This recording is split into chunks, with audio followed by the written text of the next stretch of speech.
Welcome back, guys, to the second day. Hope everybody had a good night. Anybody go out? Anybody do anything fun? No? Just laid in bed. I laid in bed. I slept. So, yesterday we talked about a lot of the internal mechanisms, a lot of our psychological mechanisms that help us or hinder us. Today we're going to talk more about application and how this stuff applies to the real world. But I want to start with, I need 2 volunteers actually to come up here and play a little bit of a game. Anybody? Bueller? Sure, you too. Careful, yeah. Okay, so we're going to play a little game. Take each other's hands like you're shaking hands. Now, stick your fingers out. There you go. And now the goal is you're trying to touch his shoulder, and you're trying to touch his shoulder. And we're going to see who can touch the other person's shoulder more in about 20 seconds. But don't hurt each other. Like, okay. Don't kick, stab, punch, anything. All right? You guys ready? You got it? Are those the only rules? Yeah. All right. All right, go. No. It has to be this figure. I was going to say, you didn't say. It has to be that figure. I feel like we should have music. That's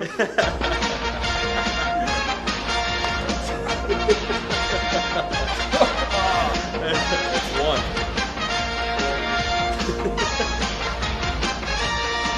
All right, stop. All right, so this guy, he got 1. He got 0. Now, let's try something else out. Do it. Take each other's hand again. Stick your finger out. Now walk close. Keep walking. Keep walking. Keep walking. Now how many times can you touch each other's shoulder? As much as you want. You could sit here and do it 100 times. So, actually, round of applause for this guy. So the purpose of that little game, that little exercise, other than laughing at their struggling, is to show that sometimes if we frame things as a competition, if we frame things in terms of only getting our own needs met, pushing against the other person to try to get what we want all the time, it requires a lot of effort. It requires antagonizing the other person. But if we cooperate and we find a mutual way to meet both of our needs, we can score as many times as we want. It's interesting how that works.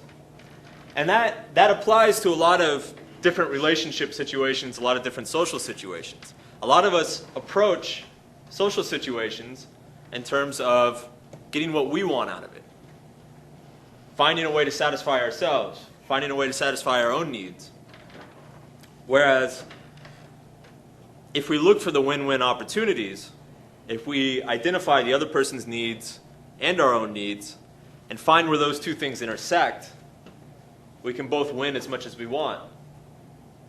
I finished up yesterday talking about how these same principles apply not only on an emotional level. Most people think of these things like, oh yeah, in a relationship you have to compromise and you have to meet each other's needs. But these things also apply to a lot of the same sexual situations, a lot of the most casual, crazy, party, fun situations. They also apply to familial situations. It's all about finding where one person's desires intersect with yours and then simply moving to that point. And to do that, we have to let go of pushing against the other person and antagonizing them a lot of times. So I actually want to start today. You guys heard a little bit of my story yesterday. I want to talk a little bit more about my story and go into a little bit more depth. I grew up in a very well-to-do family. My father is very successful. He's a successful entrepreneur. Was like white, upper middle class, suburban kid in the middle of Texas. I had the big house and the swimming pool and everything. But in terms of emotional reality, in terms of being provided for emotionally, my family was completely dysfunctional. Dad was never home, parents didn't talk to each other, brother and I got into a lot of trouble. And then my parents divorced, and to this day they don't really speak to each other. It's not that they hate each other, like there's no there's no drama really. Like it's not like mom cheated on dad and horrible things happen. It's just they don't speak to each other. They pretend like the other one doesn't exist. And so my background, my emotional background, is basically a reality where emotions didn't exist. You didn't look at them, you didn't talk to them, talk about them. You just pretended they weren't there. And then I told you guys the story about ex-girlfriend, broke up, got very angry, got into PUA. And then I became a coach. And when I became a coach, one aspect about the pickup artist community and a lot of men's dating advice out there is that it makes a decision. It makes a decision. They basically decide, look, you want to improve your sex life. You want to improve your dating life. Now, to improve anything, you need to be able to measure it. You need to be able to say, I'm better this week than I was last week. I was better on this date than I was last date. I did better this year than last year. And so the way the pickup industry accomplishes this is that they measure everything. And they define success in a certain way. So you begin to define success by how many women you sleep with, how hot the women were that you sleep with. Did you sleep with a 7? Did you sleep with a 9? How many laughs do you get on the date? How much is she laughing? How many times did she call you? How many phone numbers did you get? Everything is quantified and objectified. Now the thing is, when you objectify or quantify your personal life, what happens? You remove the emotion, you remove the joy from it.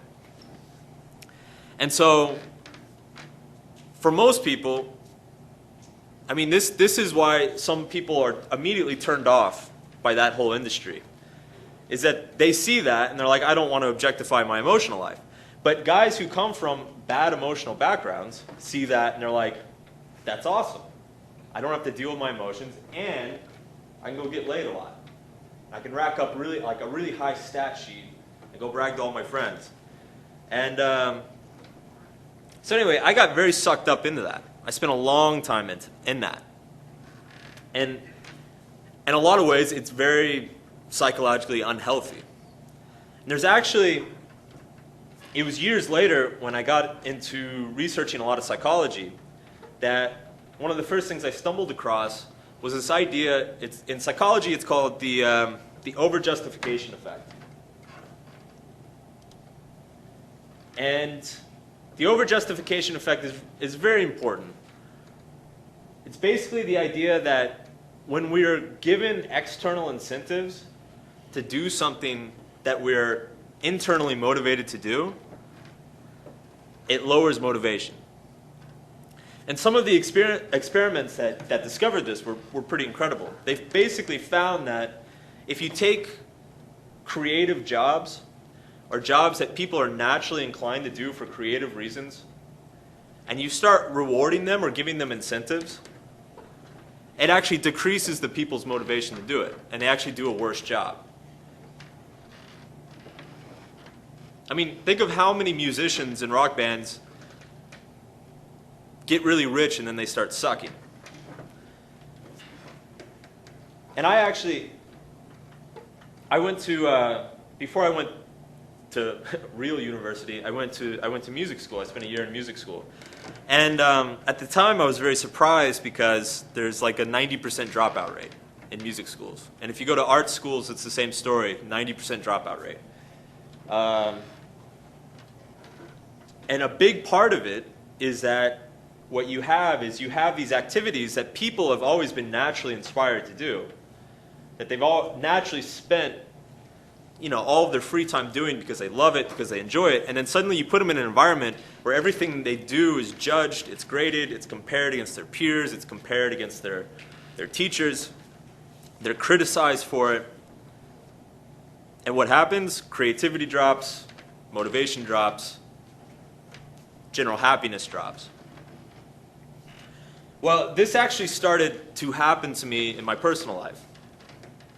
Like, it gets really screwed up when girls you meet are business opportunities and guys you hang out with are prospective clients. And so the line between professional and personal just completely disappeared. And it made me really unhappy for a while. And I began to look around the industry, and I looked at a lot of other coaches who had been doing this. I realized that they were really unhappy too. And I started thinking, I'm like, maybe the metric for success that I've been using the entire time has been off. Maybe I should reevaluate what I consider being successful. And so I started looking at that. And basically, the idea is that ultimately dating exists, like the reason we want to date, the reason we want to meet women, the reason we want to have sex and have intimacy, is that we're meeting our emotional and our psychological needs. Like basically we all have certain needs that we want to meet to achieve happiness, achieve a fulfillment.